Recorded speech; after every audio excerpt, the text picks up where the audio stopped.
This is my postmodern sunset necktie. Towering, storied colors shot through. But not afraid of dying, or are you? Huh? Not afraid of dying, or are you? Not afraid of dying? Yeah? Or are you? Are you afraid of dying? Dying is afraid of them. Does this have something to do with the dancing lesson?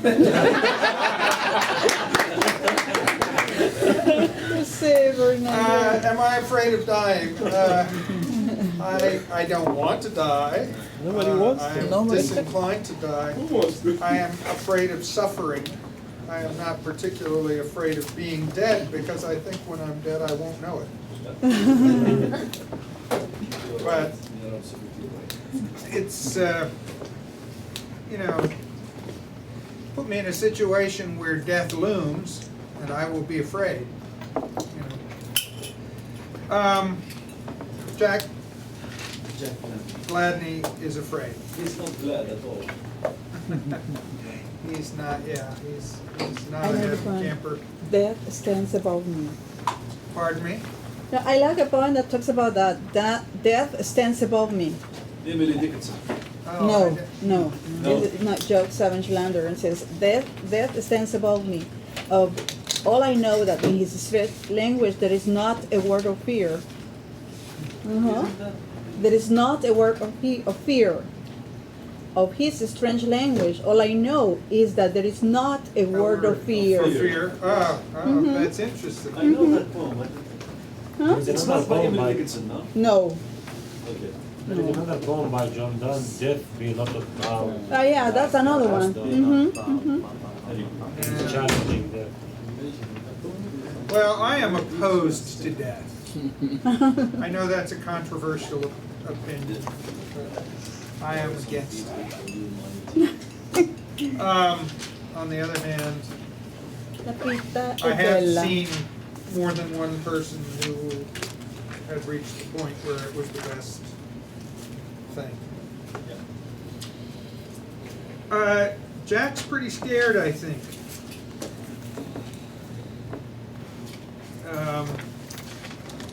But one of the things that's interesting to me in this passage is that Murray keeps proposing all these sort of traditional things that might give death some kind of meaning, and Jack says no.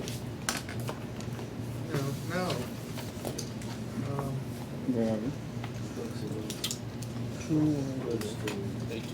One thing, of course, by the way, is that he sees himself as dying this kind of artificial death that was the second kind of death in the fire that we mentioned. There are two kinds, and the second is artificial. He says, there's something artificial about my death. It's shallow, unfulfilling. I don't belong to the earth or sky. He thought Attila the Hun belonged to the earth and sky when he died. They ought to carve an aerosol can on my tombstone, which would be a kind of unpleasant memorial. Do you think it's unfair, he said? Of course I do, or is that a trite answer? Page 383. Yes, I'm on 383. Do you think your death is premature? Every death is premature. Right.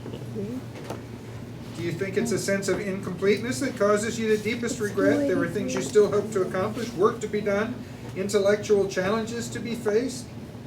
The deepest regret is death. The only thing to face is death. This is all I think about. There's only one issue here. I want to live. And Murray, of course, turns this into a pop culture reference to the movie I Want to Live. From the Robert Wise film of the same name with Susan Hayward as Barbara Graham, a convicted, murderous, aggressive jazz score by Johnny Mandel. I looked. So you're saying, Jack, that death would be just as threatening even if you'd accomplished all you'd ever hoped to accomplish in your life and work. Are you crazy? Of course, that's an elitist idea. Would you ask a man who bags groceries if he fears death not because it is death, but because there are still some interesting groceries he would like to bag? This is death. I don't want it to tarry a while so I can write a monograph. I want it to go away for 70 or 80 years.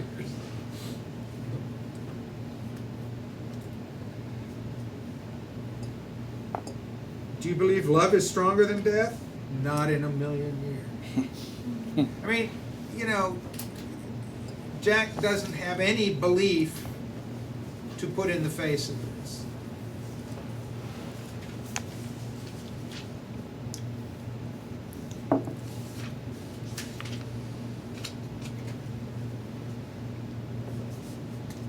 So then Murray proposes some things. And how does Jack react?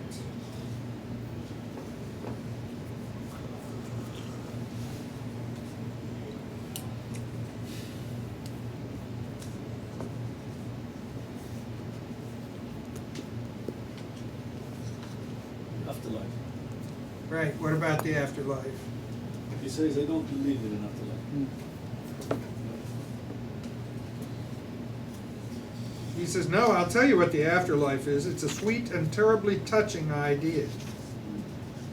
Oh, that's Murray, actually. Jack says, yeah. Murray says, seriously, you can find a great deal of long-range solace in the idea of an afterlife. And Jack says, but don't I have to believe?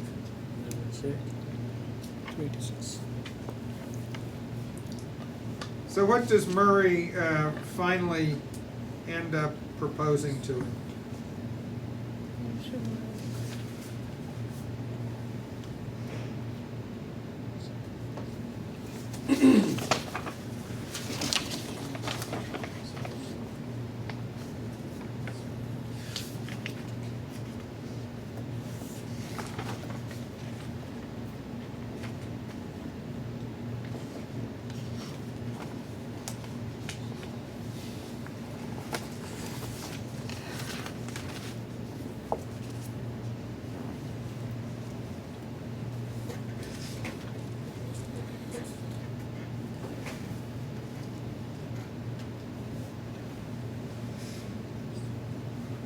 The last paragraph on page 290.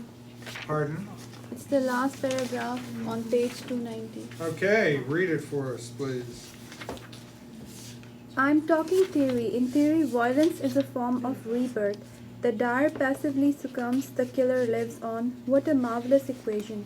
As a marauding band amasses dead bodies, it gathers strength. Strength accumulates like a favor from the gods. What does this have to do with me? Well, this is theory. We're a couple of academics taking a walk, says Mark.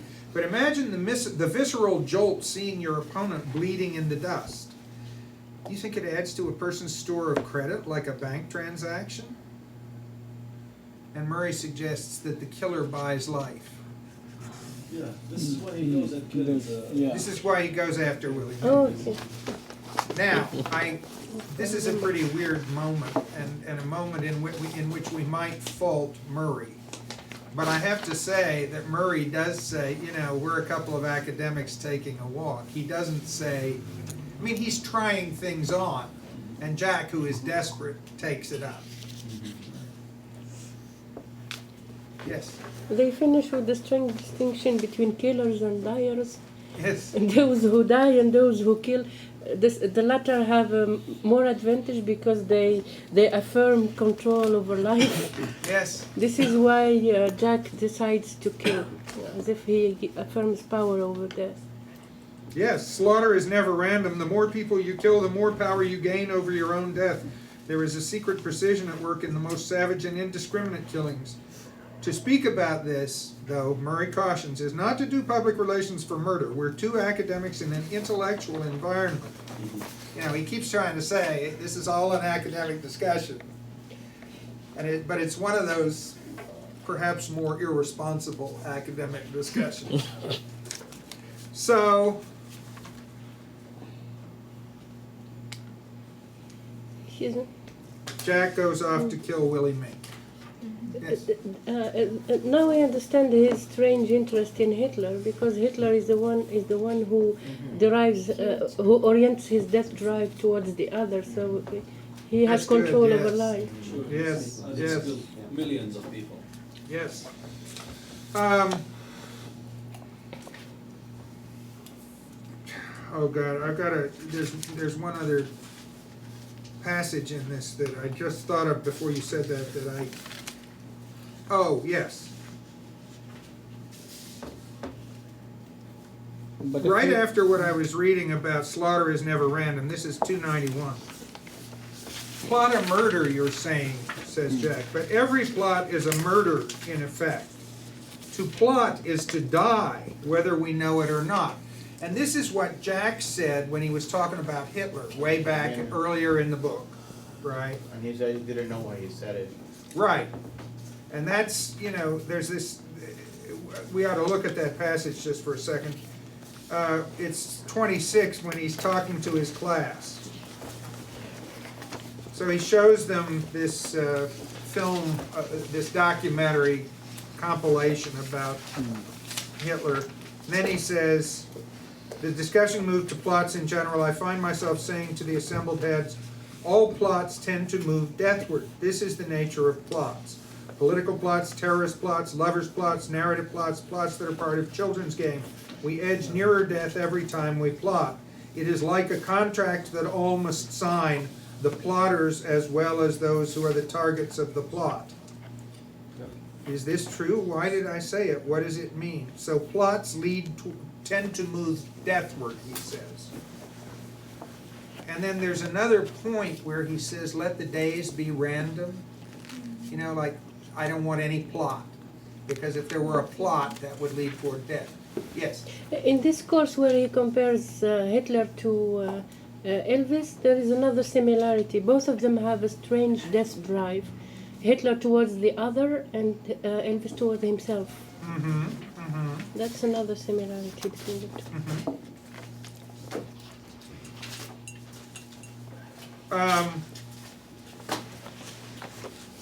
Well, so do plots lead toward death? Most of the time. Depends on the kind of plot. If we take the plot of the novel itself, look at how the story ends. I mean, for the novel to come to that boiling point and it ended up tragically with the death of somebody. Except nobody died. Nobody. He didn't die. He was on the point of dying. I mean, he was on the point of dying, very much like Jack Gladney. Uh-huh. Right. Okay, but on page 291, Mary actually contradicts that belief that that Gladney had nurtured for so long, that plotting means death. Right. And then I think that kinds of motivates him towards plotting himself to kill someone else and then feel like he's living. Yes. Like, finally someone told me the opposite. Now I'm convinced I can move on. To plot is to live, Mhm. said Murray. He said, I looked at him, I studied his face, his hands. We start our lives in chaos, in babel. As we surge up into the world, we try to devise a shape, a plan. There is dignity in this. Your whole life is a plot, a scheme, a diagram. We might say a narrative. It is a failed scheme, but that's not the point. To plot is to affirm life, to seek shape and control. Even after death, most particularly after death, the search continues, and so on. Now, to plot, to take aim at something, to shape time and space, this is how we advance the art of human consciousness. Who, by the way, in another text, might agree with this notion about plots? Hitler himself. Pension, In another text. pension, conspiracy. Nothing. Or at least Pearson Verarity. Mm-hmm. There's this notion that Pearson Verarity might have made a plot so complex that he has outwitted death. Mhm. The notion that a complex plot might live beyond, even beyond death. So that art in that postmodern way might ensure immortality not by being great and outliving other things because of its greatness, but simply by being so complicated that the discourse continues, right? To plot is to live in that sense. So who thinks to plot is to die and who thinks to plot is to live? Among you. Among All right. In any way, without making a plan for living. We don't regard. I don't regard these two terms as related to the idea Pardon? of. Say again. For me, neither death nor life are related to a plot. I don't- Sometimes we plot. Each one of us, you We know, always has plot. got plots, secrets. And even if you don't kill somebody physically, you kill him or her metaphorically. So we have our plots. Sometimes you will push yourself to death yourself. If you start to plot, I mean that sometimes you yourself will lead yourself to death. But just the other. To plot in terms of making a plan of living, it's always a human condition. I don't know if you remember what Dick Tracy, remember? A plan, that We was do not application. plot to live. A man always has to have a plan. A man without a plan is not a man. We always think of something. But what do you mean by that plotting? To plot? Like, To conspire.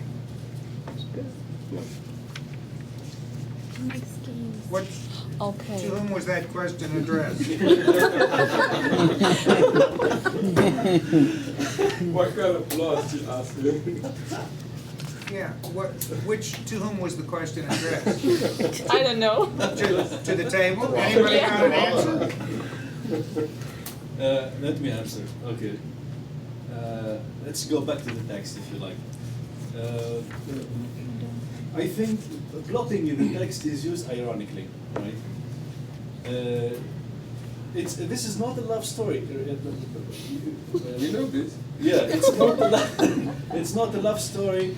Delilu, brings in the love affair or the love liaison between, Jack Ladd and his wife and the guy, simply to critique, if you like, those sentimental narratives, to poke fun on them, to ridicule them in a very ironic and satirical way. Or the love between Jack and the concept of life. I can't hear you. The love between Jack and life. Jack and life or his wife? Life. No. Like his wish not that's to not die. love. That's not love. It's a desire to survive, right? It's not love. Right? It's like being in love with the idea of living. So, Being in love with the idea of living, not dying. Being in love with the idea of living? Yes. I have to turn that off so that I can hear with my dying ears.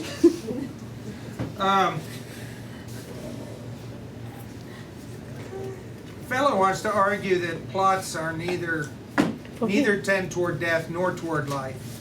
I want to argue that they do both, seen from a different light. In a different light. On the one hand, to plot is to suggest an end, right? A plot has a beginning, a middle, and an end, and a plot forecloses possibilities by choosing other possibilities. And the other thing is that whether we like it all or not, all human lives end, on this earth at least, in death. All plots lead toward death no matter what, right? On the other hand, to plot is to affirm the possibility of that life will continue. If I plan, I'm suggesting that there is, that there is a reasonable chance that life will continue, and I will, that it will make some difference somehow, that there's a certain affirmation of living in the notion of planning, and there's a certain affirmation of living in storytelling, right? In the notion that stories might matter, might continue, and so forth and so on.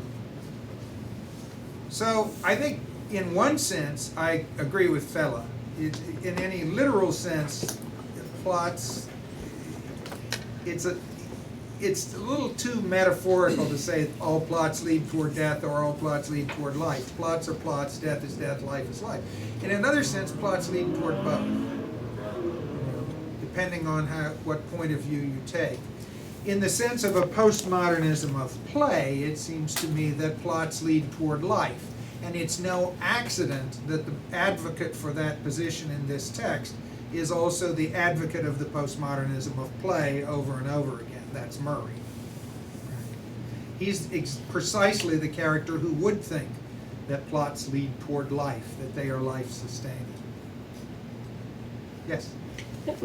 My view of the plot here, if I can regard life as a plot, life and death as a plot, in this case, it would be synonymous to destiny. And in this case, the one who designed this plot is God, and just a character. But regarding the human being as the one who makes the plot, of course, in the case of Hitler, those who kill others, in those who commit suicide, yes, these persons have a role to play in the plot of their lives. But for me, I didn't decide to be on this world, and I will not plot for the world in which I'm going to die. The day in which I'm going to die. So I have no word on the plot of my life. There's some other person working at the plot of your death. Yeah, it's not my responsibility. I'm not going to commit suicide. Probably if someone kills me, but I will not end my life. That's what I mean. The question also is how much does this thing bother us? There are two characters in the novel. One is Jack's father-in-law, who absolutely is resiliently in living. And he says, my teeth does not matter, this does not matter, I am growing old, but that does not matter, and so on and so forth. And he affirms life. So that is one character there. The other character is, of course, the child who is unmindful of death. He goes through all the tricycle, dig, all those things, through the traffic. Logically he should be killed, but is not killed. Wilder. Yes. There are two characters here. There's another alternative suggested here. One is taking the thought of death in his stride, the father-in-law. The other is simply unmindful of death, and therefore unmindful of life also in that sense. He's just living. The tactile sense of It's okay. Go ahead. The very tactile sense of living in the moment, jumping around, playing, deriving happiness. On the other hand, you could argue that Wilder does have a plan. He is determined to cross the road, and there's a real emphasis on how determined he is on his little tricycle. But with that reservation, yes, I see what you're saying. Yes. In the absence of meta-narrative, like the absence of God in this novel, we enter into the postmodern world of play. Yes. That's it. And this is what Jack Gladney is precisely doing. Just playing with words, playing with notions, playing with life and death as well. But not happily. No. Right. Not happily. He's not really having a very good time playing with us. Neither is Babette. No. They're both apprehensive of death. Yeah, they're both terrifying. Yeah. Go ahead. In response to what Sanji just said, it's interesting that Babette's father, although seemingly not bothering about death, is moving with an instrument of death, the gun. Yeah, that's interesting. And towards the end, the way he gives it up to. So there are two things. Because he has one back at home. But he says, I have always been keeping it as a defensive position. He has spent his life with it. So plotting the death of another. Yeah, so there are two things. One is the Murray speech, and another is he now actually has a gun to go around and be in the killer position. But the last step is very interesting. He actually tries to resuscitate life into the person he's about to kill. Third bullet he doesn't fire. Yeah, we'll come to that in just a few minutes. I want simply to add that plot is a word with multiple related meanings.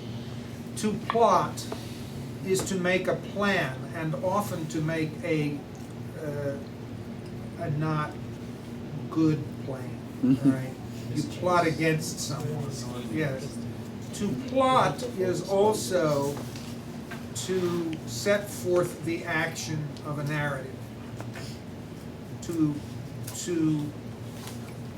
give your story a plot, right? And one of the things that interests me here that I think is, again, unresolved is the relation of death to storytelling.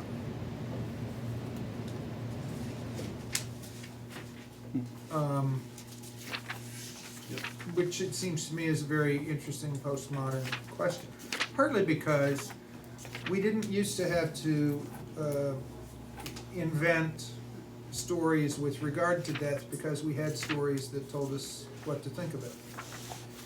And many of us still do. But Jack Gladney does not. He does not have a story. And that's in some sense, that's his problem here. He has no story with which to answer death. Anyway, I'm just interested in that notion of narrative and narrating as themselves very important actions in a postmodern world. There's one other passage about death I want to look at, if we may, before we turn to Jack and Willie Mink. On 97, Jack goes to visit the old burying ground.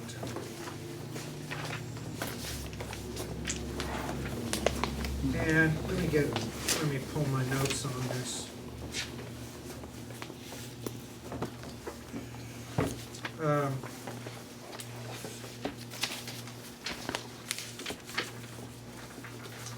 there are some notes that belong in a different file. Notes on our work we're going to discuss later. That's interesting to find them.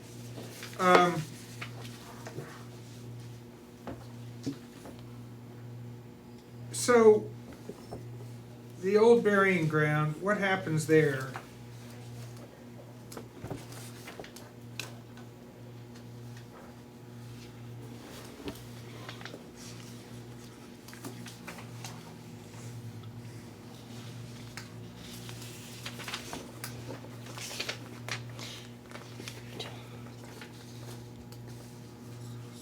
I think, actually, that's a pretty vague question. Let me just suggest that this is Jack looking back at death as it used to be.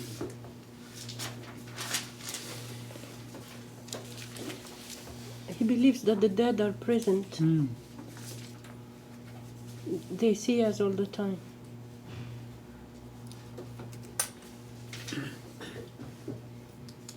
No, he doesn't believe that. He says the power of the dead is that we think they see us all the time. Okay.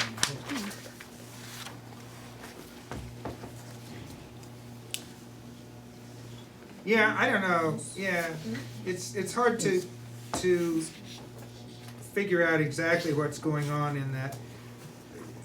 Are they a presence? They're also in the ground asleep and crumbling, you know. But here's what let me read a little bit of the description. The headstones were small, tilted, pockmarked, spotted with fungus or moss, the names and dates barely legible. The ground was hard with patches of ice. I walked among the stones, taking off my gloves to touch the rough marble. Embedded in the dirt before one of the markers was a narrow vase containing 3 small American flags, the only sign that someone had preceded me to this place in this century. I was able to make out some of the names, great, strong, simple names, suggesting a moral rigor. I stood and listened.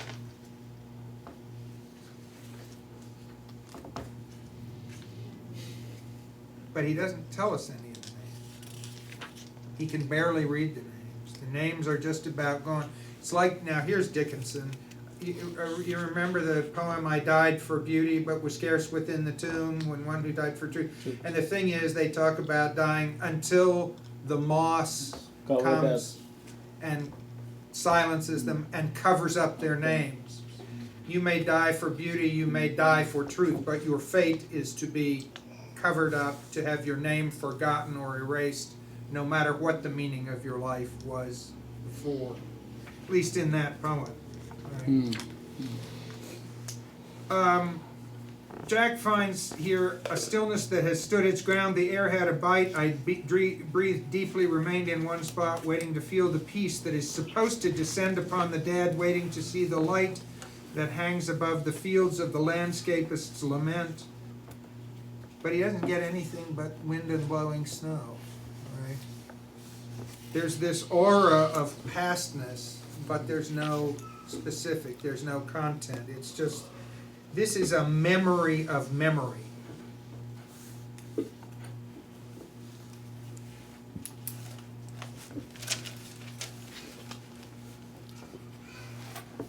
The last line is interesting. Yes, go ahead. May the days be aimless. Let the seasons drift. Do not advance the action according to a plan. Do not plot. Do not plot, exactly. And this is his thought when he's still sort of under the spell of his own formulation that plots lead toward death. Later, trying on the notion that plots lead toward life, he comes up with a plot to kill Willie Mink. Well, let's take a look at that.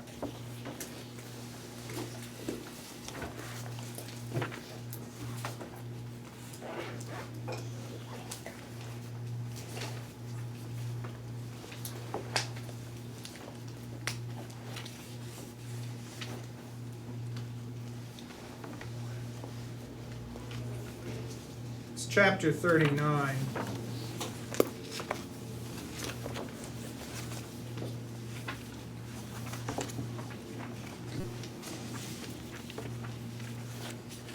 Look at about the fourth paragraph. Here is my plan.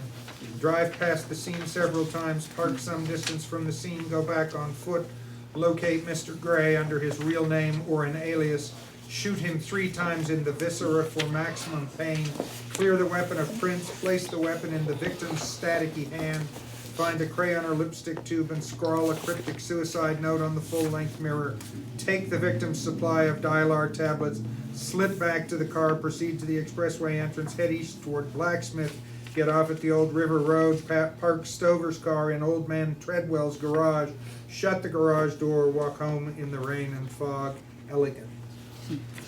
And then all through the chapter, he keeps reiterating versions of his plan, his plot, right? Different scenarios, like a film, like a movie. Right. Yeah, and it sounds like the plot of a movie. Yes. Replay. He repeats that so many times that he even forgets part of it. Actually put it into that. He shoots only twice. Well, I think, yeah.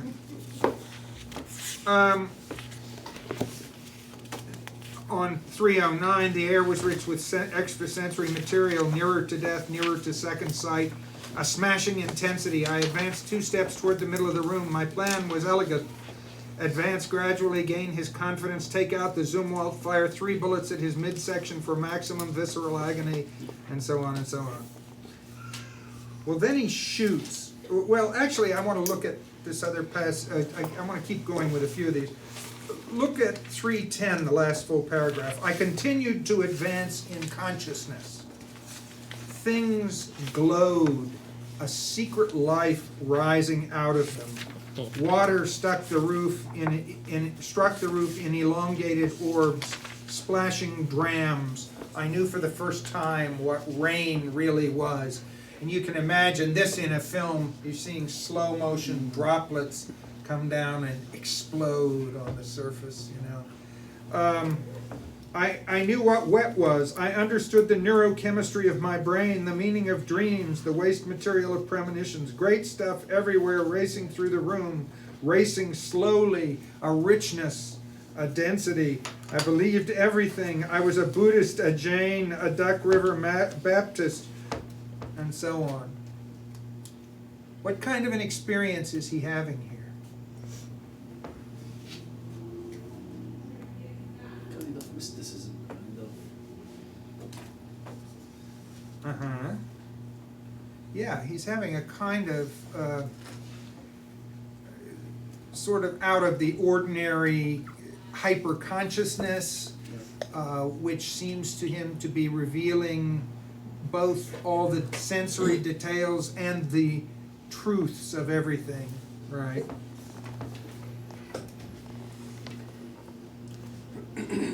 Over on 312, I fired the gun, the weapon, the pistol, the firearm, the automatic. The sound snowballed in the white room, adding on reflected waves. I watched blood squirt from the victim's midsection, a delicate arc. I marveled at the rich color, sensed the color-causing action of non-nucleated cells. The flow diminished to a trickle spread across the tile floor. I saw beyond words. I knew what red was, saw it in terms of dominant wavelength, luminance, purity. Mink's pain was beautiful, intense. Now, yes? It's a question. I have the impression that before committing the act, he envisions it. Yes. So we are in a kind of, I don't know, as if television was creating a distance between our senses and reality. Then the fact of undertaking this, I would say, murder is kind of meeting with reality. May we say so?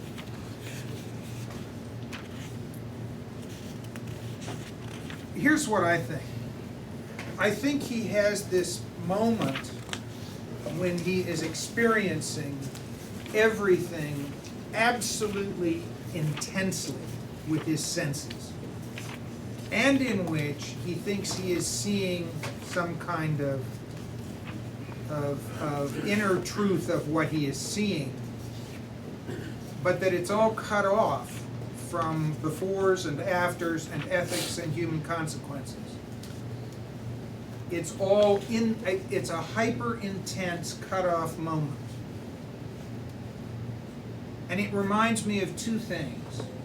It reminds me of Jameson's description of the schizophrenic in that essay where the schizophrenic reports suddenly everything getting so intense. And it reminds me of Mucho Mas on LSD, because he can hear all the frequencies of the music and so forth. It's this hyper-intense experience, but cut off from what precedes and follows, cut off from consequences, cut off from all that. In that sense, it seems to me a more or less perfect exemplar of postmodern schizophrenia, as Jameson defines that term. Yeah. Also resembles very closely what Macbeth goes through as he's moving towards the murder of Duncan. Really? I didn't remember that. Actually, it's an intense moment. He sort of sees imaginary swords. Is this a dagger I see before me, the handle toward my hand? It's some kind of... he moves away from the real to some mysterious atmosphere where he sees things that we know, of course, don't exist, because he tries to catch the film of it shows it very clearly. He tries to catch the dagger, he catches air, so what he sees he cannot touch, yet it moves him towards his desired end. It's an interesting comparison. The only difference, I think, is that it's not a hallucination. It's an intensification of the actual, because he has the actual gun, he does fire it, he sees the blood. But with that difference, I see, yeah. And I'll come to you, right back to you, Sindhu, but One thing that I would invite you to think about here is a really bloody movie where it's all slowed down and you see the spray coming out, you know. And, I mean, that's what's happening to Jack. He is seeing with that kind of slow motion, vivid, colorful intensity. Yes, Sindhu. I don't know if it is because the experience of those things is mainly mediated through television, that he feels this need to compensate that with a, I would say, a true experience. From this, I may also be tempted to make a parallel with a phenomenological effect. I think that the development of sensorial experience has something to do with phenomenology, in the sense that at a certain point toward the 19th century, people started asking themselves the following question: how do we have access to reality? How do we have access to truth? Is it through rationality or through intuition? Philosophers were most of the time inclined towards saying that it was reasoning that could help us have access to reality. But it may also be said that giving too much privilege to rationalization may also cut the possibility for senses to make us, I would say, taste reality. Yeah, but if you go back to history, so before 19th century, if you think about the medieval ages, that was quite the opposite. That it was through spirituality or through those grand narratives that the big truths were relieved. So it's some kind of, yeah. Well, it's interesting that you bring this up. This is just a sidelight about another American writer. I'm not sure to what degree he belongs in the discussion of DeLillo, but Jonathan Edwards was the first really important American philosopher. And part of his argument about grace was that grace was something that could not be known by the rational mind, and that was known as an experience of sensory beauty. That to know grace was like the difference between knowing what the scripture says about grace and having grace is the difference between the rational conception that honey is sweet and the taste of honey. And he also said that Edwards was a sort of weird intuitional thinker, but one thing he said was that the proof of the truth of God's words was that it was so God's word was that it was so beautiful that it had to be true, which in some sense just makes no sense. But what's interesting about it, and it's a kind of counterbalance to the rational religion of the Unitarians, who were the heirs to the Puritans themselves. In one way, it prepares a lot of sort of Edwards, I think, prepares a lot of sort of anti-rationalist thinking in religion. But in another way, he also prepares poetry. He's the forerunner of Emerson in his belief in an intuitional truth, and a truth that is connected to beauty and so forth and so on. What I find here in this text, however, is precisely that sense of immediacy and sensory intensity, but cut off from any kind of human context. And here's where I see this coming forward in the text.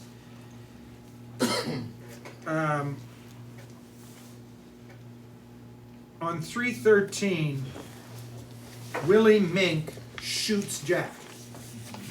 And here's what happens. The world collapsed inward.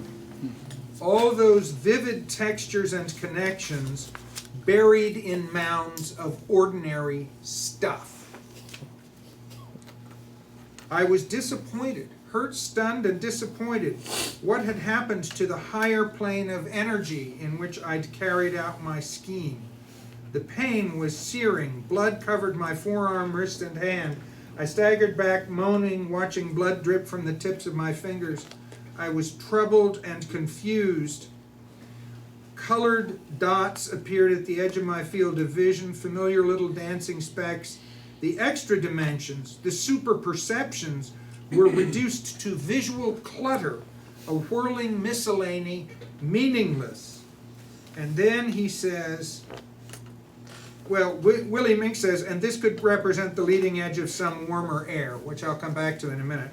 But then I looked at him, alive, his lap a puddle of blood. With the restoration of the normal order of matter and sensation, I felt I was seeing him for the first time as a person. The old human muddles and quirks were set flowing again. Compassion, remorse, mercy. In the heightened schizophrenic state, you have this very intense sensory experience, but no sense of the human being as a human being. No sense of conscience, no sense of consequence. None of those things. And when he gets snapped back by his own pain, all that intensity of vision fades, but what comes back is this humanist sort of sense of Willie Mink. So he's snapped out of his postmodern schizophrenia. He recovers his humanity. Yeah. In a way. Uh-huh. And then,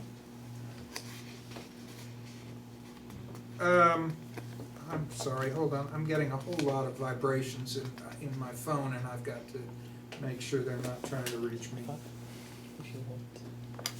Just take a second.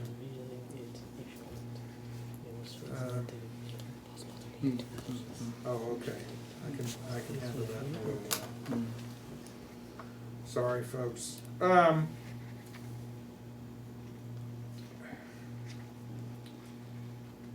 One of the problems about always getting new phones is that then you have to learn to operate them, which takes weeks for me.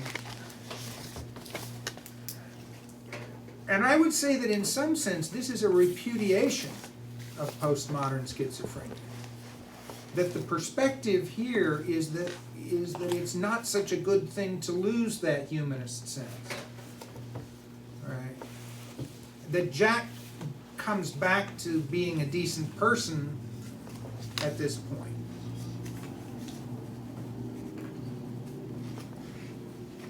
God, I'm getting another call yet. I'm sorry. Maybe it's just, okay. Now, so what does he do? He takes him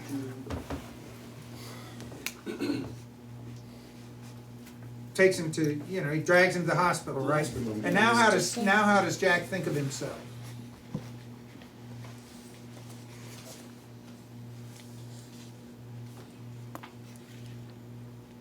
Instead of a killer, he becomes a savior now. Yes, and he starts thinking of himself as heroic. Yes. Yes, dragging him, this is top of 314, dragging him foot first across the tile, across the medicated carpet, through the door and into the night, something large and grand and scenic. Is it better to commit evil and attempt to balance it with an exalted act than to live a resolutely neutral life? I know I felt virtuous. I felt blood-stained and stately. And now he's inventing a new narrative for himself, right? Which is the narrative of himself as this humanist hero. And he gives him a mouth-to-mouth respiration. He becomes a plotter who gives life. Yes. The other thing is, by the way, that in giving Willie Mink mouth-to-mouth resuscitation, he becomes also like St. Julian, right? Embracing the leper's body, embracing the body of the other that is disgusting to him in so many ways. This is the woman who, this is the man who coerced his wife into sex. He's ugly, he's bleeding, he's a mess. And so there's that, sense of humanism. But the problem is, Jack gets a sort of inflated idea of his own heroism. Therefore, the blatant lie. Who shot me? You did. Yeah. Who shot? You did. Yeah, well, that's also partly that he wants to get out of this. Yeah. Yeah. But where is Jack going to need his comeuppance about heroism? What's going to... Well, he speaks to the nurse at the hospital and tells her that he tells her, he presents her his variant of the story, how he sees it, and he draws his positive picture that he was a hero. He was the person who saved living. Maybe this. Well, yeah.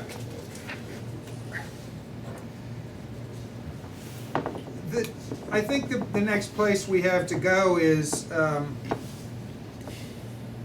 to the nun, right? As you suggest. Well, this is 316.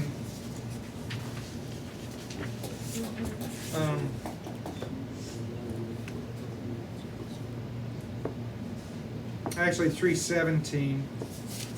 Sister. I said to my nun. Yeah, Sister Herman Marie applied finishing touches to the bullet wound. From my chair, I had a clear view of the picture of Kennedy and the Pope in heaven. I had a sneaking admiration for the picture. It made me feel good, sentimentally refreshed. The president still vigorous after death. The Pope's homeliness a kind of radiance.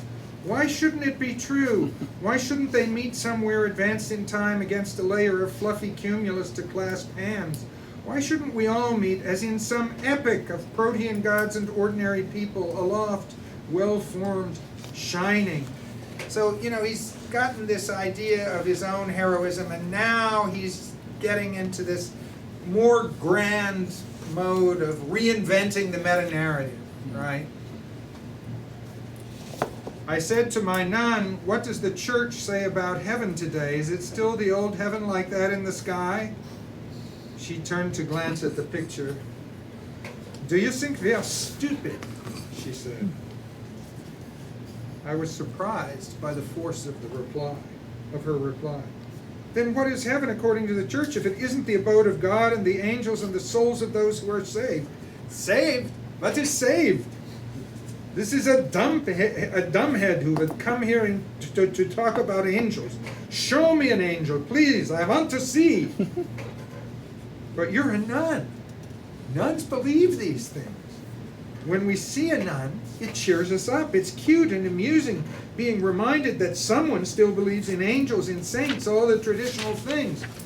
You would have a head so dumb to believe this? It's not what I believe that counts. It's what you believe. This is true, she said. The non-believers need the believers. They are desperate to have someone believe. But show me a saint. Give me one hair from the body of a saint. She leaned toward me, her stark face framed in the black veil. I began to worry. We are here to take care of sick and injured. Only this. If you talk about heaven, you must find another place. Other nuns wear dresses, I said reasonably. Here, you still wear the old uniform, the habit, the veil, the clunky shoes. You must believe in tradition, the old heaven and hell, the Latin Mass. The Pope is infallible. God created the world in 6 days. The great old beliefs, hell is burning lakes, winged demons. You would come in bleeding from the street and tell me 6 days it took to make a universe? On the seventh he rested. You would talk of angels? Here? Of course here. Where else? I was frustrated and puzzled, close to shouting. Why not armies that would fight in the sky at the end of the world? Why not? Why are you a nun anyway? Why do you have that picture on the wall?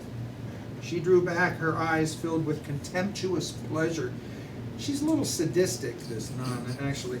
It is for others, not for us. But that's ridiculous. What others? All the others.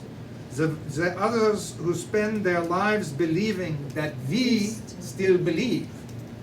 It is our task in the world to believe things no one else takes seriously. To abandon such beliefs completely, the human race would die. This is why we are here, a tiny minority, to embody old things, old beliefs. The devil, the angels, heaven, hell. If we did not pretend to believe these things, the world would collapse. Pretend? Of course pretend. Do you think we are stupid? Get out from here. You don't believe in heaven, a nun? If you don't, why should I? If you did, maybe I would. If I did, you would not have to. All the old muddles and quirks, I said, faith, religion, life everlasting, the great old human gullibilities. Are you saying you don't take them seriously? Your dedication is a pretense? Our pretense is a dedication. So, they're there to make people think that belief persists, you know. But the other thing that she says is, we are here to take care of sick and injured. Nothing else. Right? I already read that part. And what I want to suggest is that this is a postmodern nun.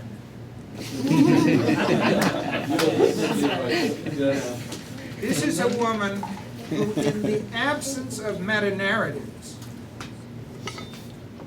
or with a complete skepticism, I should say, toward the meta-narratives, nonetheless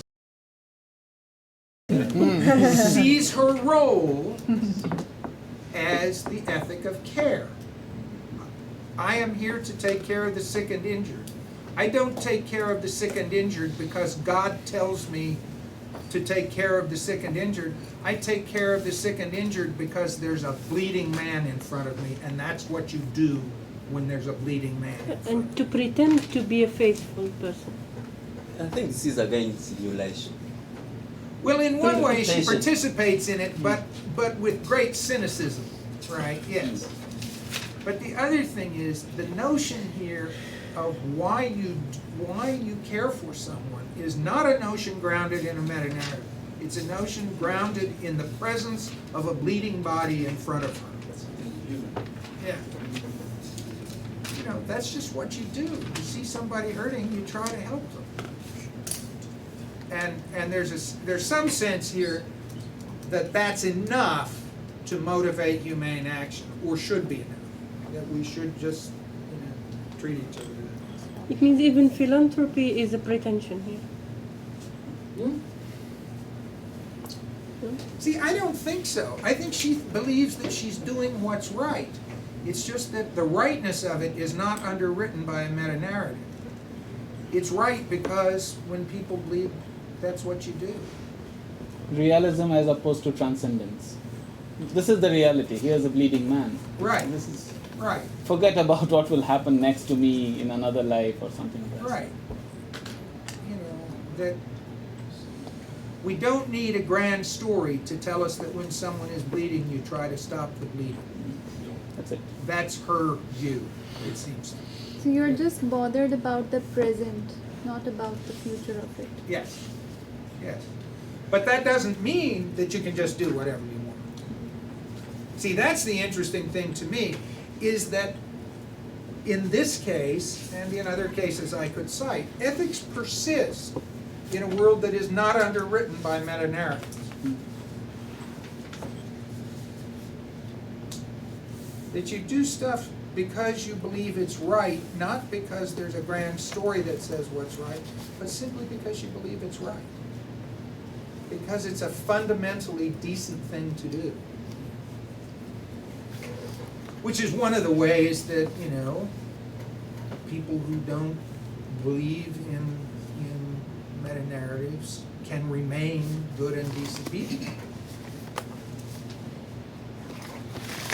Don't you think that the writer is suggesting here that the absence of belief of faith in the meta-narrative leads to such kind of, you know, a sense of loss? And this one is trying to you know, the only answer to death and what comes after death, the afterlife, should be found in religion, in the holy scriptures, right? Because I don't think that there is a scientist or a philosopher or any genius other man who can tell us the truth, the facts about death and what is there after death. I don't The know. answers- I don't know any living person who can tell us that with Yeah, any the certainty. only answer that we can get about death and what comes after death is through the Holy Scriptures by the messengers of God. But it is religion, okay? And God who has, you know, revealed certain of his secrets to these people. And I think the writer here, why he chooses a nun as, you know, to help that man. This nun could be any common man, I mean, any common woman. Why a nun? And she's pretending to be a nun to give a kind of a false image to comfort people. Because when people see her, a nun, a believer, they would feel relief, I mean. So why she's you know, wearing as a nun, but she doesn't have any of the nun's beliefs. Okay? I think the writer is suggesting that the absence of faith and belief leads the modern people to such a state of loss, I mean. I think They try to replace what they used to believe in the past by something else. This is why they are searching for something else. There is a gap. You know, I think there is a gap emptiness. inside them. Spiritual emptiness. And this gap should be filled by a religious belief, by faith. If they don't have this faith, then there is a gap which needs to be filled. So this is why this man was looking, was searching, was thinking deeply of death, of life, of his because he needs to fill the gap inside him by something else.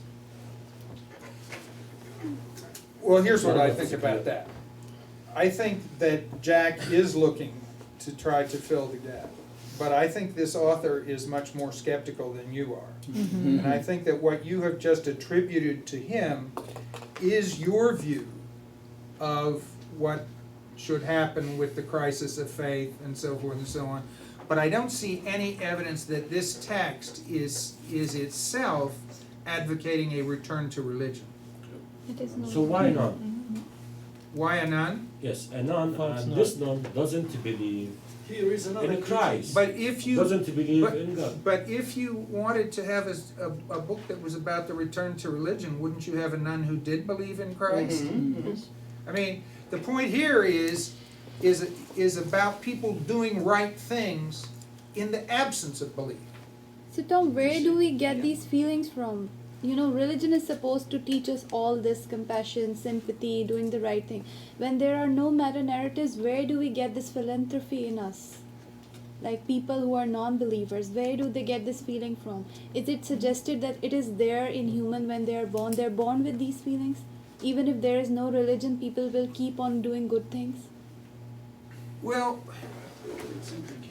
I guess you know, one of the answers to that is that we learn it at home.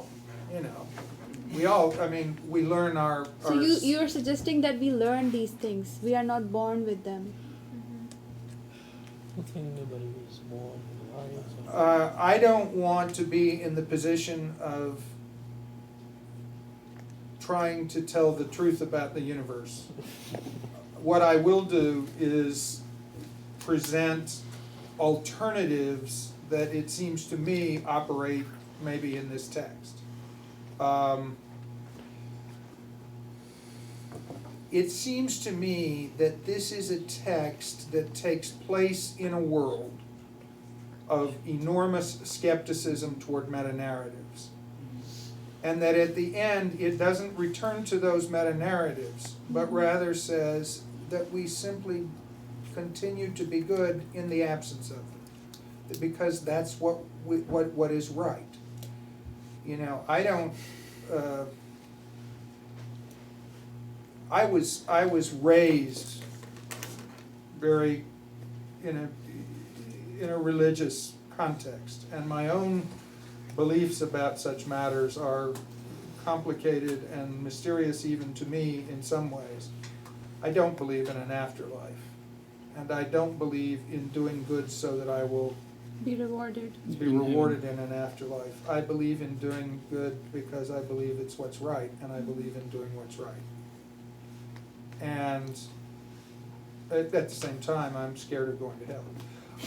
So, I mean, there's a great line in Hemingway where, in Farewell to Arms, where somebody asks Frederick Henry, do you believe in God? And Frederick says, I am afraid of him in the night sometimes. Mm-hmm. But what I'm trying to suggest is, I mean, I think that the worldview that you present is a worldview held by many people, and a worldview that one can certainly hold, and that I can't, you know, I would not seek to argue someone out of or whatever. I think this text is not holding that worldview. I think if you want to look for writers who want a return to religion as a solution to the chaos of the world, you'd go to Eliot. You know, but not to Yes, I know, Deleuze. but here we have a clue that is a nun, okay? Yes. And this nun is supposed to give relief to the people that was going to see her, right? Uh-huh. And she's a nurse, right? Yes. Okay. So she's a nurse and she's wearing the clothes of a nun, okay? I mean, why does the writer chooses her to be a nun and she doesn't have any beliefs? Do you think this choice was a random choice without any meaning? Well, I think some of your colleagues have answers. Okay. I mean, Tom, answer the question. Yeah, the nun is a postmodern nun. You see? She's not the nun we are familiar with. She's a postmodern nun. And again, you know, the writer inserts her in the text to debunk and criticize this meta-narrative. All right? You don't need the Bible to help somebody bleeding. You see the point? That's it. You don't need, you know, the teachings of the Bible to help somebody who's bleeding. Yes, I know this is a humanitarian thing, but if you want to seek for an answer to death and what is coming after death, then this nurse wouldn't tell you, right? You have to go to the Quran, to the Bible, to the Old Testament, right? So, who can tell you about the afterlife? I'm not talking about a man is bleeding and a nurse is helping him. Even you, even Tom, if he's going to see someone who needs help, you spontaneously, you know, you are going to help him. But even Tom.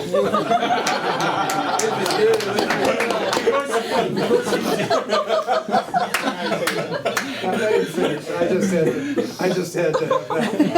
Yeah. Go ahead. Sometimes I say something. No, that was great. That was very funny. Go ahead. Such a cool. But no, what you were saying was about the afterlife and about because where it's do you go to find connecting that? bleeding and helping people with Bible. This is not my point. I said why he chooses her to be a nun. If she's a postmodern nun and she doesn't believe in anything, Why should there be such a thing? Why should she wear, you know, the clothes of a nun? Why shouldn't a jeans and a t-shirt and go today? Yeah, what she says is, we do this because somebody has to pretend to believe. Most people don't believe, but they still want somebody to be there believing so that there's somebody invested in these meta-narratives when they need them. But she says, but you know, don't think I'm stupid. Don't think I believe in angels. Don't, you know. I mean, she's very postmodern skeptical. Yes.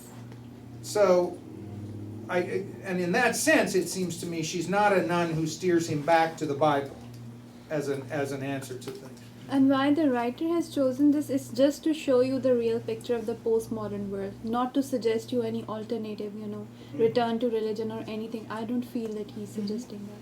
He's just showing you the picture, the existing reality that is there. In a very ambivalent and comic way. Yes. Yeah. Yeah, and of course we can't forget that this is a fictional nun who Yes. is not representing someone Uh-huh. at the church, I would say. Because this Well, would she be is a fictional nun, yeah. I mean, and whether there are nuns in the church who might say this or not, I can't be sure. But I think what she is a representative of a certain postmodern attitude. yeah. Yes. Yes. No, this is like to extend one of the reverse way of looking at it is, suppose I keep on doing good things in this world to earn brownie points in heaven. Now, isn't that a very selfish way of looking at this life? Yes, I consider You know, it and very second, selfish. yeah, and Very secondly, if these are stories that Quran tells you, Bible tells you, Buddhism, Jainism, Hinduism, would there be border checkposts and zones created in heaven? So there is these are gods. So Christ has a dominion, and Allah has a dominion, and God has a dominion. These are all stories made by some saints, and one grew up as a nun, but then stopped believing in these stories. But Why don't we? there is a women Muslim saint, the only women saint with the name of Rabia Basri, after whom I name. She said that I don't do good deeds because I'm going to have heaven in reward. I consider it very selfish. I'm doing good deeds because I'm in love with my Creator, and I'm doing it out of love, not in order to get something back. A similar statement was made. It's a very selfish, thing, Yeah, to do very- good things because you will be rewarded in the afterlife. It is very selfish. One of the foremost Hindu atheists, who's considered in the line of the philosophers, said something very similar. You cannot go on doing good deeds in this world to earn a good Yes, place in yes. heaven. That's very selfish. I think it's very important that you all understand that I am not trying to change your faith or lead you in a particular direction. And that we can honor each other's beliefs in this while also looking at a text that takes a particular view of the world. I will say that one of the things that finally challenged my belief in the particular stories with which I had been raised was the idea of a father who would demand the sacrifice of his own son in order to redeem other people when he had the power just to redeem them without that sacrifice. What kind of sadism is involved in that? That is to say, I had a particular interpretation of this, partly through my own sense of being a father. Why would you ask this of this innocent child of yours for these other people when you have the power to grant them grace without his doing it? It's not like there is some higher law that says they can't have it unless Jesus goes through his sacrifice. The higher law is God himself. He's the one who's demanding the sacrifice. Why? That was a problem for me, right? And I'll just say this: the part of the reason that I got to that point was that I refused to believe in a God who is anything but a God of love, because to believe in an all-powerful being who is not a God of love scares the bejesus out of me. I can believe in a God of love, or I can believe in no God, but I cannot believe in a God who is less good than human beings are at their best. So that's very personal, and just not. I probably shouldn't even say it, but we're friends here. Sure. Want to lose momentum, and talking about the nun. The nun actually, I think that the Lilu uses her as a strong character. I mean, someone who is independent and who does not need white noise to overshadow or to make opaque the noise that death announces. I mean, the fact that the title of the book is White Noise makes sense for that. I mean, some people need that white noise. they need to hear something else that tells them that you are, okay, you're gonna die, but there's something else that keeps you amused, that keeps you going. And this is why she's there for that. I think that's the message that that the little trying to tell us. Some people do not need anything, and they just believe that by being human beings and by being developed as a human being, they find the meaning to existence. To Okay, belong like to a this system. nun.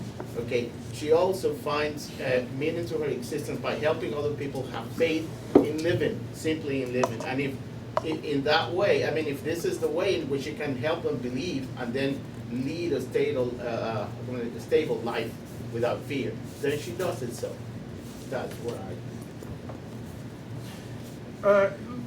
To touch on the title for a minute, because I think it helps us understand how to take the text. There's a point in the text when somebody suggests that death is white noise. There's another point where white noise is seen, as you suggest, just a way of covering up, you know, the fact of death, it seems to me. But there's another point at which white noise is simply the buzz of ongoing life. You know, it's just like you live in a house with other people and there's always noise going on, and it doesn't necessarily mean anything, but it's life going on.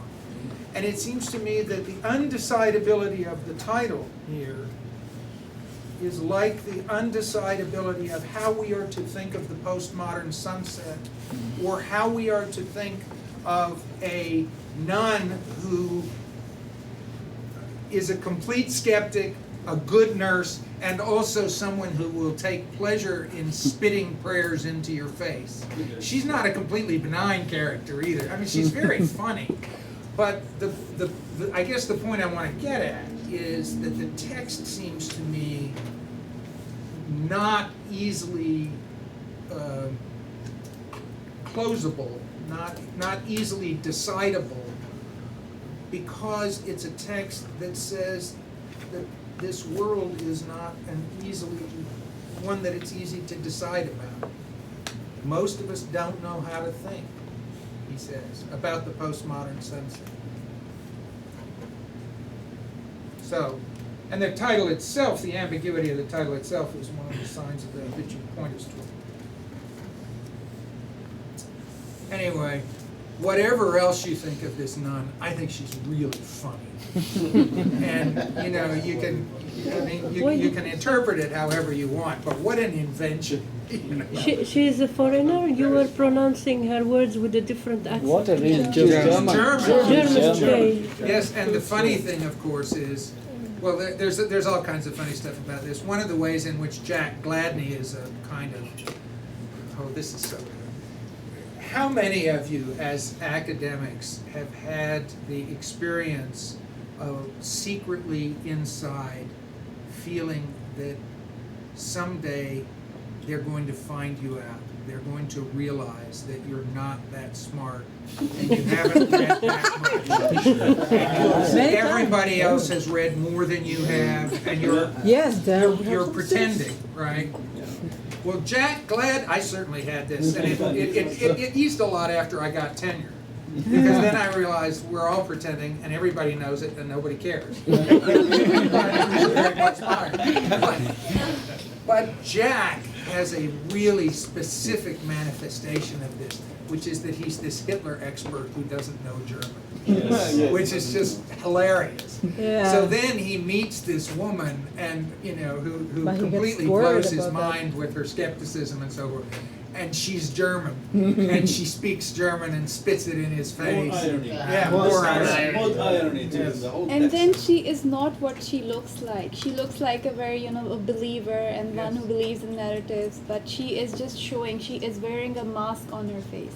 Same as Jack used to wear things to, give an impression to his students.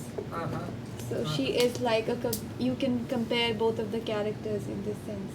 The difference, though, is that she's not quite the same level of phony, because at least she knows German. And it's also interesting that her first name is Hermann, which is like a male name and prototype of Nazist officers. And not only that, she's not afraid of dying.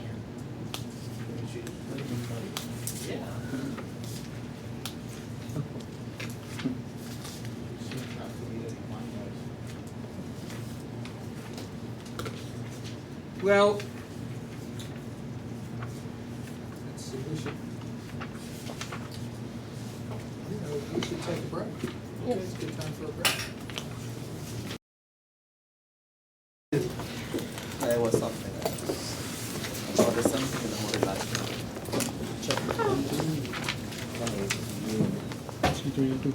The endings, I've suggested that the book has sort of three endings, and we've looked at the middle one, which actually I tend to think of as the most important, the postmodern 326. sunset. Chapter But 44. we gave a pretty extensive allegorical reading to the postmodern sunset. And we have this story of Wilder on his plastic tricycle. And my question is, what's it doing here? What's this about? How does this fit into any of this? What's the point? It's hair-raising. You know, and the first time I read this book, I had one of those moments where as I was reading, I said to myself very explicitly, if he kills this child, I'm going to hate this book. It's just, I couldn't bear it, but of course in the end he doesn't. But what's it about? What's it do for the book? What's it give us? Is there any way of interpreting it that makes larger sense of it? Yeah. It's closely related to the main problematic of the text, which is death. I mean, the child survives death, and Jack learns something from it. What does he learn? He learns the individual shouldn't be thanatophobic, shouldn't fear death as such. Okay. Say that to add that the fear of death should not overcome you until in a way that you cannot actually take on the risks of life. Okay. So we should all go pedal across the freeway? Metaphorically speaking, yes. Okay. Anything else? Maybe Jack was obsessed with the fear of death, and this child told him that you shouldn't be so obsessed with death. Because children, they don't perceive the death, they are not afraid of the death. And maybe the way this child behaved showed showed Jack that he shouldn't be obsessed with the death like he was obsessed. Well, I hear you. On the other hand, one way of reading this would be if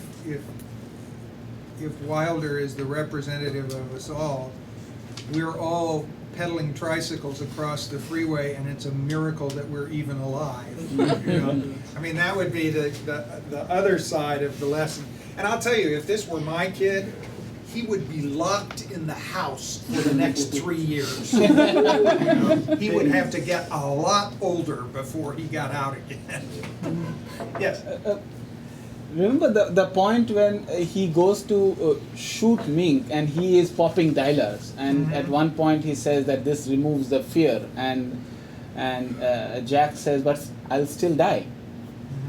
You know, the thing is that you are afraid of death or you are not afraid of death, you are going to die. So here is, like I was saying, that there are two characters, the father-in-law and this child. In this, that here is this Wilder who really rationally, if you think that he should have been dead, he will die when he will die. You know, so go on doing your work. Go on doing your work to your best. You will die when you have got to die. In the meantime, there is life, there is work, there is love, there is relationship. Pay attention to there is family. I'll drink to these things. Pay attention to all these things rather than the fear. A fear is a closure, whereas he is open, and this innocence is open to wonder, open to things. To the world. He's open He's to the world. Open, yes. yeah. fear closes you down. It stifles you before you are dead. But I think I've fear- said enough. But fear also This was a Chinese brings belief. forth precaution. Because if you don't fear, then you expose yourself too much. But that's what we always do. It's a question of But extent. I think the point has to do That's- with reading every character from several perspectives and thinking that people face the world in different ways. I mean, possibly what Lilia is telling us is people do not look at things in the same way. So for Wilder, we should ignore death and think about other useful things, but at the end of the day, we should ignore that. Now, whether that is what you should follow or not, I mean, it's up to everybody's interpretation, I think. Yes, and let's not, let me note here. You remember Murray saying, I'm speaking theoretically among a bunch of academics? Let me note that I believe us to be speaking theoretically a bunch of academics here, and not that we should allow our children to pedal across the freeway on tricycles. Exactly. Yes. I just wanted to point out that for me, I don't know if I'm reading that correctly, but that no one actually did anything, that it was some kind of spectacle for people when the child was crossing the road, and they were just somehow, they were frightened, but they didn't do anything, basically. Yeah, well, my sense, though, is that they're too far away. Okay. That the women are in a tall house in the trees. Up in the trees. On a second-story back porch, and he's down the hill. Okay. So they're like, but they Yeah, can't there get is anyone's something- attention. yeah, So I don't think that they're being neglectful, I guess. The people did something. They avoided him. Okay, yes. Don't you think that this child on his tricycle risking his life is in a way kind of metaphor of our own civilization that has to face death? Because I would say that the dignity of human civilization is not in its celebration of fear than in its capacity to face it, to come closer to it and find alternatives to prolong life. Yes. Yes, I think to be obsessed with the idea of death and not to take risk in your life, this means that you are already dead. Right? To live life, you have to not to ignore the idea, but to accept the idea of death, but not to be obsessed by that idea. So I will not cross the road because I could be killed. I will not go up to the mountain because I may fall down, etc. So if you are obsessed with the idea of death, stop taking risks, stop living life, exploring life, wandering in this life, you are dead already. So you don't need to be another dead. Either to live or to die, you choose.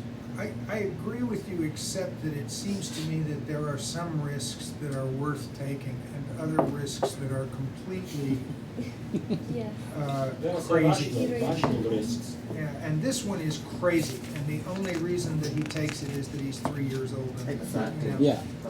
Intellectually is not mature enough, but that's what people normally defend. I mean, at the end of the day, we also have adults who are immature. I mean, For example, but how can you say that this is the decision? Life is like a maze. I mean, you never know whether the step you take is the right one. But just the lesson that, I mean, there are people who may even behave like that. Now how do we read that, if it is a risk or not? I mean, And he also wants to say that. yeah. It isn't so much of that. I mean, he doesn't even know who shot him. I mean, it's the opposite. I mean, an example of what he was saying, an adult actually taking a risk that is not worth taking. No, I was just adding that the fear of death, it grows with your age. The child, he was not having any fear and he is so free, he can just paddle across the road. But it grows with your age. Even if the fear Please. cannot help you in any way, but then it grows with your age. Wait a minute, I can't hear them, I can't hear what's being said because of the side conversation. Yes, go So ahead. I was just adding a little comment. It's not something philosophical. I was just saying that. I was just saying that the fear of death, it grows with age. From this chapter, we can make a statement that it grows with age. The more you grow old, the more you are overcome with this fear of death. The child who was paddling across the road was not at all thinking about death, but we do. Different stages Yes. of fear. Donald, did you have Just, I think that manner of behaving as though the death does not exist, it's normal that it should come from a child. To me, it's just sort of real. In most cultures and governments, recruitment to the army, in many countries, they don't take you beyond 21. They take you at an age where your life is still in front, you have no experience. You have nothing to look back to. Everything is quite in front. Looks like there is a relationship between how much experience of life one has in relation to what kind of risks you would take. And the smaller the experience, the greater the tendency for risk taking. So I think the same is true in love. Yeah, go, but please continue. I think you completed it. But can we say that Jack is also trying to ignore death when, for example, he tries to avoid his doctor, for example? Yeah. I don't go to the doctor anymore. There's enough of that. There is a poem by John Keats, a romantic poem, English poem. It's called Ode to a Nightingale. And John Keats has all the members of his family, they died young because they have a certain disease they inherited from their parents. Tuberculosis. Yeah. Yes, this one. So the idea of death was always in his mind. So whatever he goes, whatever he does, so he's thinking of death and he's approaching death because he is sick with that same disease.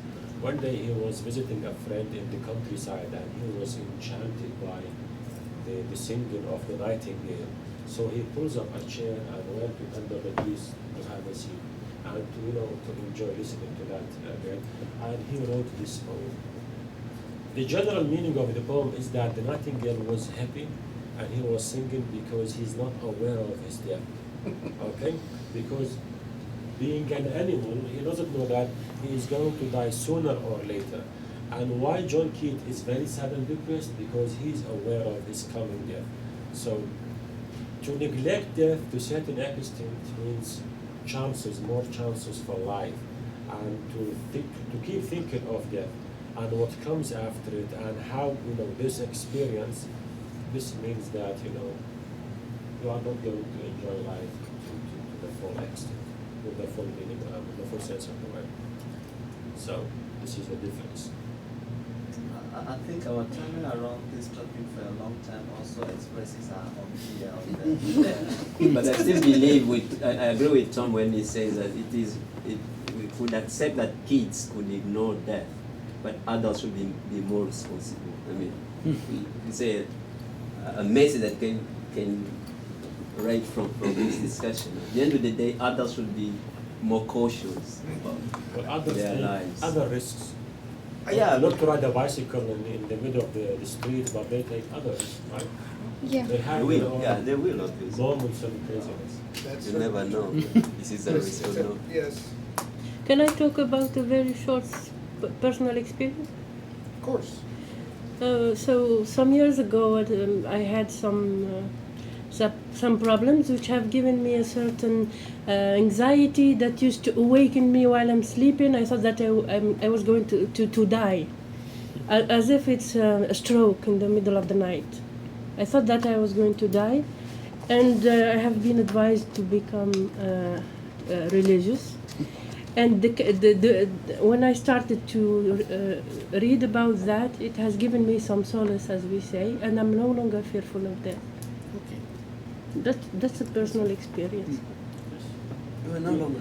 So grand narratives can save from that. Or if you start loving people more, you become afraid of their death as compared to your own self. You know, like I'm not afraid of dying, as I'm afraid of my. You know, I'm more concerned for the life of my mother more than myself. That's right. Yes. Me too. If you love others, you don't. You are not fearful of death. And when, for instance, when I am in a plane and there is a sudden danger, I don't think about myself. What happens if I die? Think about the What would my family? How would my family suffer if I die?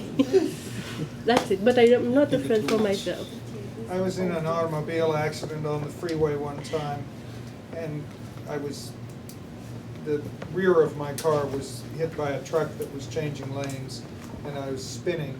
And while I was spinning on the freeway, I had a vision of the police going to my parents' door to tell them that I was dead. That was, yeah, and I was so upset with myself that I had put them in that position. But, yes. Okay. Technically speaking, this small sequence, in the novel is meant to play on us readers. Right, the last moment of the novel, and we get this, scene in which a child is about to die, and then, thank goodness, he's saved. Right. So here again, to emphasize that the book is about death, in I would say a dark comic way. Because one of the techniques used in this book is dark comedy, or black humor. Right? So it's meant to play on us, and it's meant to tell us as well that death, after all, is not in our hands. It's a matter of coincidence. Who knows what's going to happen? That's it. I'm going to propose a different line of reading here that you know by now that I am riding this postmodern pony till it drops. But I'm going to ride the postmodern pony a little more. And this involves a different level of allegory. In the interpretations that we've been hearing, Wilder comes to stand for human beings facing risk or death. In my version, Wilder is going to come to stand for something rather different. And I don't mean to say this is correct, it's just something I thought of that fits in with the rest of the way that I've been sort of interpreting the book. But I'll just offer it to you and you can see what you think. So Wilder is peddling, and last three lines on page 322, the drivers could not quite comprehend. In their knotted posture belted in, they knew this picture did not belong to the hurtling consciousness of the highway, the broad-ribboned modernist stream. In speed there was sense, in signs, in patterns, in split-second lives. What did it mean, this little rotary blur? Some force in the world had gone awry. They veered, braked, sounded their horns down the long afternoon, an animal lament. Now the freeway, we're going to find out in The Woman Warrior that there's a moment where Kingston says, she liked things to be ordered, and she liked things to be solvable, and she liked to sort of put the freeway over the forests and so forth. And there's a sense in which it seems to me the freeway stands for something modernist, as it is said to here, the modernist stream. The freeway is a modernist technology, for that matter. But it's also, directional, ordered, It's fast, but it's all coherent. There is sense in the signs, right? And one way of taking Wilder, who is the youngest person in the book, the one who is most fully postmodern chronologically, right? Jack, for instance, having been born in the late modernist period, right, is as postmodern, the postmodern itself as a disruption of the modern. That is to say, the freeway is the modernist stream, and then here comes Wilder crossing the wrong way, and all of a sudden the cars are going, you know, and everything's just going nuts. And I have this sense of Wilder then as one image of the postmodern disruption of what has come before. That also fits in with the second image of the postmodern sunset that we can't decide how to think about. And then there's a third image that I would argue is picks up other elements of the postmodern in the supermarket. But it seems to me, I don't think anything that was said was wrong. I'm just moving to a different order of allegory here. But it seems to me that a way of thinking of him is, well, the modern world is complex and you think it's kind of chaotic, but finally we had some sense of order, and then it just went crazy. You know, this disruptive, unpredictable element that is somehow the breakdown of the modernist stream. It just became wilder. Yes, exactly. Exactly so. Right. Yeah, it's no accident that his name is Wilder. Absolutely. And I had no real way of fitting that episode in until I looked at that word modernist. So the next child would be modernist, wildest. Wildest. His name would be Wildest. Wildest. That's good. Yes. Yes. Is it also the reason why his tricycle is plastic to make it flexible, contrary to the Oh my God. rigidity? Well, you know, that's not that far-fetched. I mean, the tricycle of my childhood was metal, and it was much more modernist in that sense. Yeah. More durable. Yeah, And what more we see durable. today, Yeah. the things are basically and made the for. plastic tricycle is certainly emblematic of a later generation. You know, I don't have any problem with that. I compare that with toys. I mean, I compare my toys and my kids' toys. I mean, you buy a toy in the morning, in the afternoon it is broken. Yeah. And you have to repair. No, Did we have toys? So that you come for the next one. Consumerism. Yeah, sure. Consumerism. The more. One of Let's the interesting things about my childhood was that so many of my toys were guns. Guns. Well, I was a child of the generation that fought World War II, and I was born 5 years after the war ended, but yeah, I mean, we played Army all the time. Back home, they played army all the time. Even the feast, when I celebrate, they buy guns. Professor, you are a baby boomer? Yes, I am officially a baby boomer. Okay, well, there is one more image, which is the supermarket.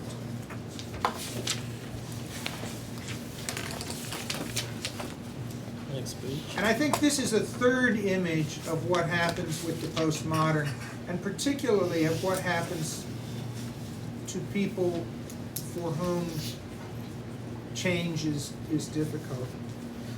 I also have to say that what has happened in this is something that happens periodically in American supermarkets, and it's absolutely infuriating.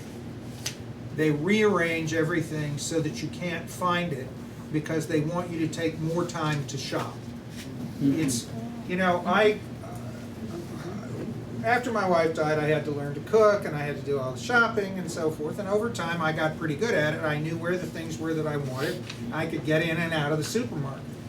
And then they rearranged the whole thing precisely so that I couldn't do that, because I would have to look at more products. And it is a standard thing in marketing that you don't leave the arrangement the same for too long. But the supermarket shelves have been rearranged. It happened one day without warning. There is agitation and panic in the aisles, dismay in the faces of older shoppers.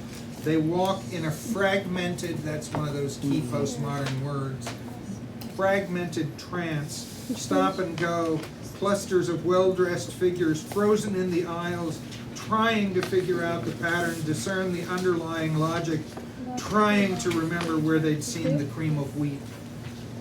They see no reason for it, find no sense in it. The scouring pads are with the hand soap now, the condiments are scattered. The older the man or woman, the more carefully dressed and groomed. Men in Sansa-belt slacks and bright knit shirts, women with a powdered and fussy look, a self-conscious air, prepared for some anxious event. They turn into the wrong aisle, peer among the shelves, sometimes stop abruptly, causing other carts to run into them.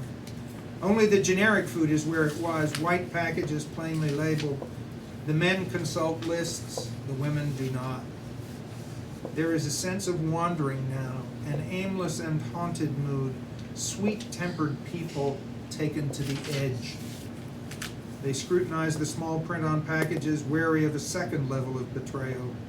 The men scan for stamped dates, the women for ingredients. Many have trouble making out the words, smeared print, ghost images. In the altered shelves, the ambient roar, which is white noise. In the plain and heartless fact of their decline, they try to work their way through confusion. But in the end, it doesn't matter what they see or think they see. The terminals are equipped with holographic scanners which decode the binary secret of every item infallibly. This is the language of waves and radiation, or how the dead speak to the living. And this is where we wait together, regardless of age, our carts stocked with brightly colored goods, a slowly moving line, satisfying, giving us time to glance at the tabloids in the racks. Everything we need that is not food or love is here in the tabloid racks. The tales of the supernatural and the extraterrestrial, the miracle vitamins, the cures for cancer, the remedies for obesity, the cults of the famous and the dead. One of the disconcerting things here is that the people are fragmented, dismayed, and in such, an anxious state, but the technology has it all right. And there's that, it seems to me there's that notion of the cyborg as sort of replacing the human in a somewhat troubling way.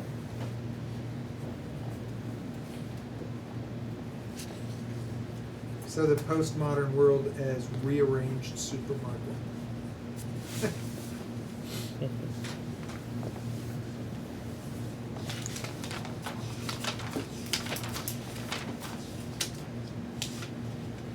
Any other comments or any other passages that people want to call our attention to, or anything else that you want to do with this text in our last 15 minutes of the day? The passage where he goes to take his report is also very telling, with the machines that they are always spot on. When he tries to understand what is this nebulous mass. Oh yes. Well, there's that moment where Jack is, it's a kind of scary moment about surveillance, right? It's page 140. Where he goes, this is during the evacuation. He goes, if you've been exposed to the dial-R, you're supposed to talk to the guys at the terminals. You're generating big numbers, he said, peering at the screen. 140. I was out there only 2.5 minutes. That's how many seconds? It's not just you were out there so many seconds, it's your whole data profile. I tapped into your history. I'm getting bracketed numbers with pulsing stars. What does that mean? You'd rather not know. But there's this whole notion that his whole history is in the computer and others know it, but he doesn't, and maybe doesn't want to. And, you know, this is the passage where the guy says at one point, I'm just saying you're the sum of your data, which is an interesting and somewhat troubling notion of identity. Surveillance. Yes.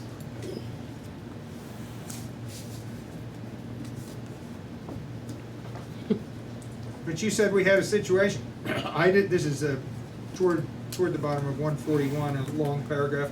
I didn't say it. The computer did. The whole system says it. It's what we call a massive database tally. Gladney, JAK. I punch in the name, the substance, the exposure time, and then I tap into your computer history. Your genetics, your personals, your medicals, your psychologicals, your police and hospitals. It comes back pulsing stars. This doesn't mean anything is going to happen to you as such, at least not today or tomorrow. It just means that you are the sum total of your data. No man escapes that.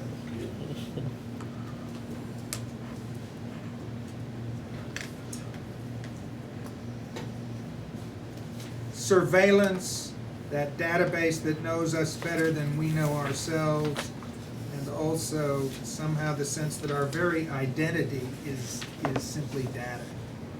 Paperwork, computer work now. Yeah.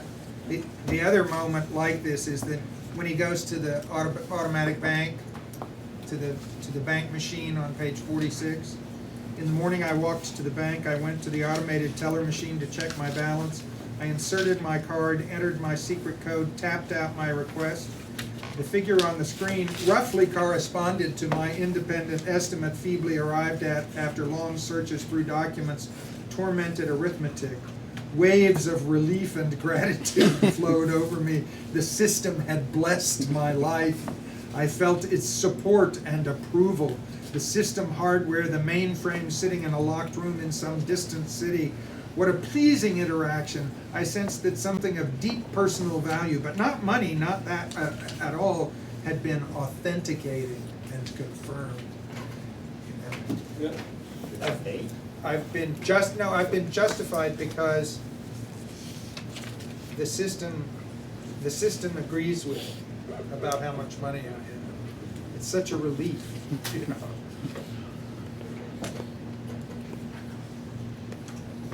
Other passages or comments or?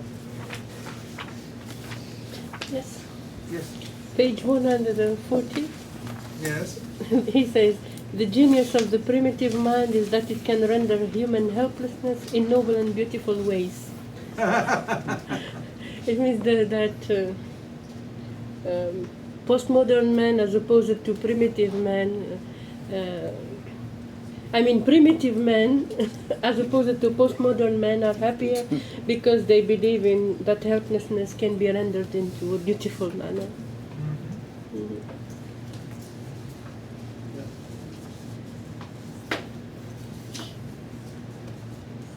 But here the postmodern is the binary opposition of the primitive. He doesn't put something in between. Yeah. Mm-hmm. If you are not postmodern, you are primitive. Yeah, that's true, yeah. On 147,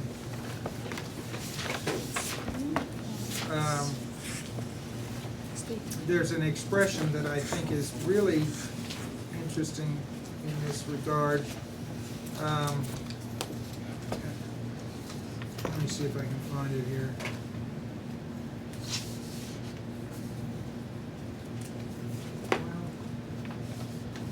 We kept inventing hope.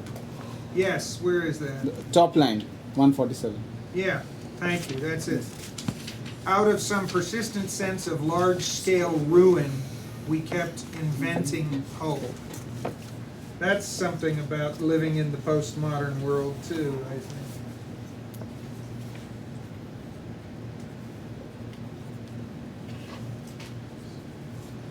You know, another passage we didn't talk about is the one where the guy gets furious because they're not on television.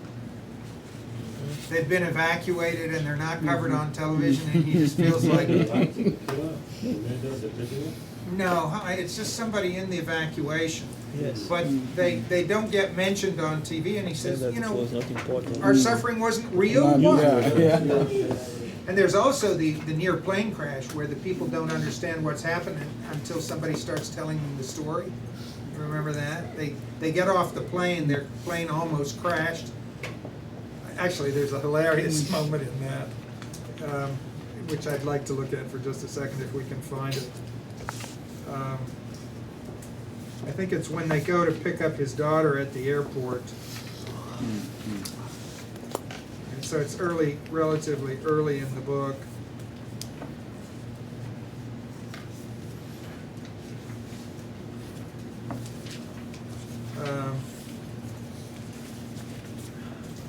I think I've got it here. No? 90. 90? Yeah. Thanks. Somewhere in the middle. We are falling out of the sky. We are going down. We are a silver gleaming death machine. Oh yes, well this is the thing, yeah, and that's the passage. It's coming from the pilots. And, you know, the sort of myth of airplane crashes is that it's not just a myth. Usually if you hear the black box, they're very calm and, you know, they're trying to keep control and so forth. But this one, the plane had lost power in all three engines, dropped from 34,000 feet to 12,000 feet, something like 4 miles, which is something like over 6 kilometers. When the steep glide began, people rose, fell, collided, swam in their seats. Then the serious screaming and moaning began. Almost immediately, a voice from the flight deck was heard on the intercom. "We're falling out of the sky! We're going down! We're a silver gleaming death machine!" And then there was a second male voice from the flight deck. It's a male voice, and it says, "This is American 213 to the cockpit voice recorder. Now we know what it's like. It is worse than we'd ever imagined. They didn't prepare us for this at the death simulator in Denver. Our fear is pure, so totally stripped of distractions and pressures as to be a form of transcendental meditation." As though anyone would speak like this while his plane is slowing down. "In less than 3 minutes we will touch down, so to speak."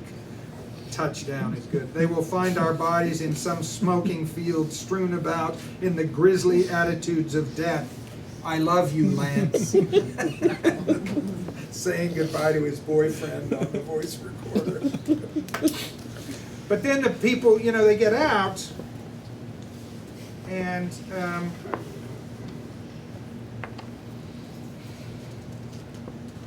nobody can figure out what happened, and then one of them starts telling the story. The other thing is, "Where's the media?" she said. "There is no media in Iron City. They went through all that for nothing?" And if there were media, it would have meant something. It could have been on TV. Oh, you know, somebody else we could talk about is Orest Mercator. We mentioned him before. He's the one. He's the one with the snakes. Yeah. He's going to sit for 30 days in a cage full of poisonous snakes so as to get famous. Yeah. Right. And he gets bitten.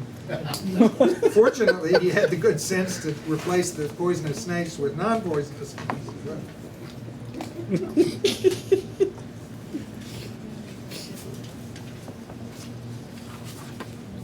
There's also a great scene on 104 and 105 where the family watches Babette on television.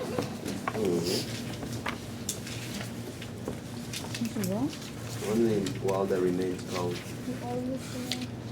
Huh? Only while there remains count, or believe Yes. in that. Yes. Well, when she was teaching. Where? 104. 104.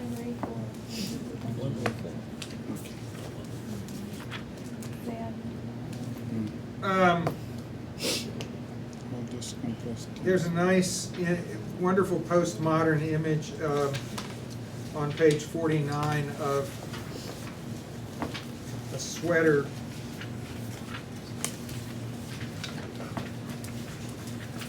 that is virgin acrylic. Usually it would be what? Hmm? Anyone know this expression? Virgin wool? It's an expression in English for, usually if you buy a sweater in this country and it's a wool sweater, it will say virgin wool. I don't know what the virgin means in that, but somehow the notion of virgin acrylic is just a kind of perfect simulacrum of something authentically natural, no, but a simulacrum of it. Any others? On page 120 there is a lifestyle sale, which is a sale of products that are in the lifestyle section, but it sounds like they're selling lifestyles, which is sort of really what department stores do.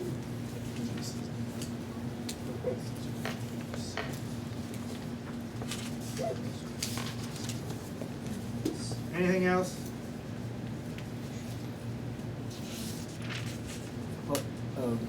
The reason why this book is titled as White Noise is because noise of supermarket, noise of TV, or noises in life, or other reasons? All those things, I think.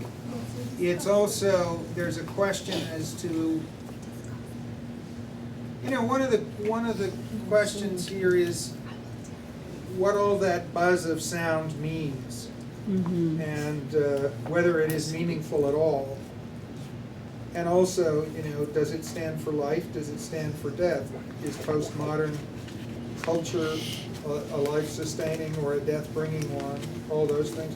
But also then that racial notion that this is the noise of white people. Yes, I was going to ask that question. Why the other races are excluded from this postmodern life? They suffer from the same things, aren't they?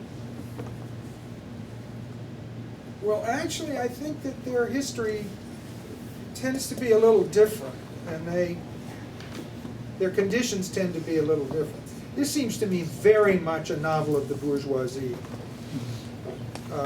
And in this country, the bourgeoisie is predominantly white, and the people of privilege are predominantly white. And this is, about postmodern life in that part of the culture.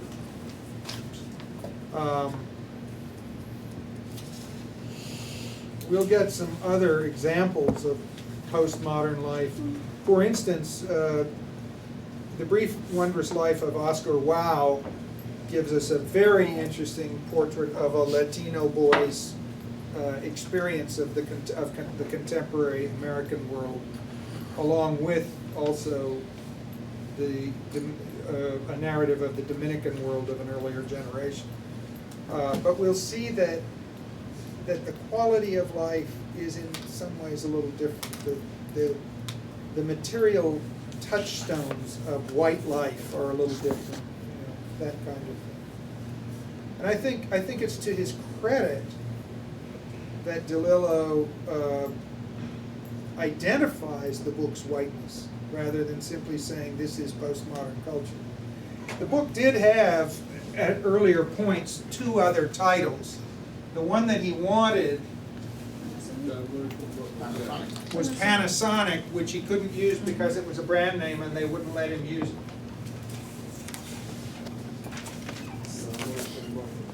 But Pan-A-Sonic, sonic is sound, pan everywhere, and you can do that. You can either say it means not sound, as in Difference. or you can say it's just a link between pan and sonic or whatever. But he was interested in the notion of sound everywhere, but maybe sound that doesn't fully articulate. And that's how he got from Panasonic to white and noise. The other one that I think is very interesting because it combines the critique of the contemporary culture, the preoccupation with death, and the dimension of this culture that is seen as transcendent, even though it may seem superficial. Toyota Celica, right? It was the American Book of the Dead, playing on the Tibetan Book of the Dead, mystical text. But I think he may have thought that this slanted things too much in terms of critique of the culture, and didn't, that it sort of expressed too negative an attitude toward the culture in the book. I don't know. I think the title it has is actually the best of the three. Well, depending on your context, this can be a very teachable book, and it can be very teachable, very useful, for one thing, in illustrating those attributes of postmodernism that I outlined at the beginning, the simulacrum, surveillance, all that stuff. And you may find it useful to use all or part of it in that light in your home context. Obviously, it also raises really interesting philosophical questions. Tomorrow we have our city tour, and I'll talk a lot about that tomorrow, so I won't introduce it. I will say we're going to this huge church. Again, this is not any attempts to convert you. In fact, this is a church with which I have severe arguments, because the evangelical Christian movement is the base of right-wing sentiment in this country, and that's not where I am. So don't think that I'm trying to convert you. But I'll see you early in the morning. Thanks for a good day, a long day of good attendance.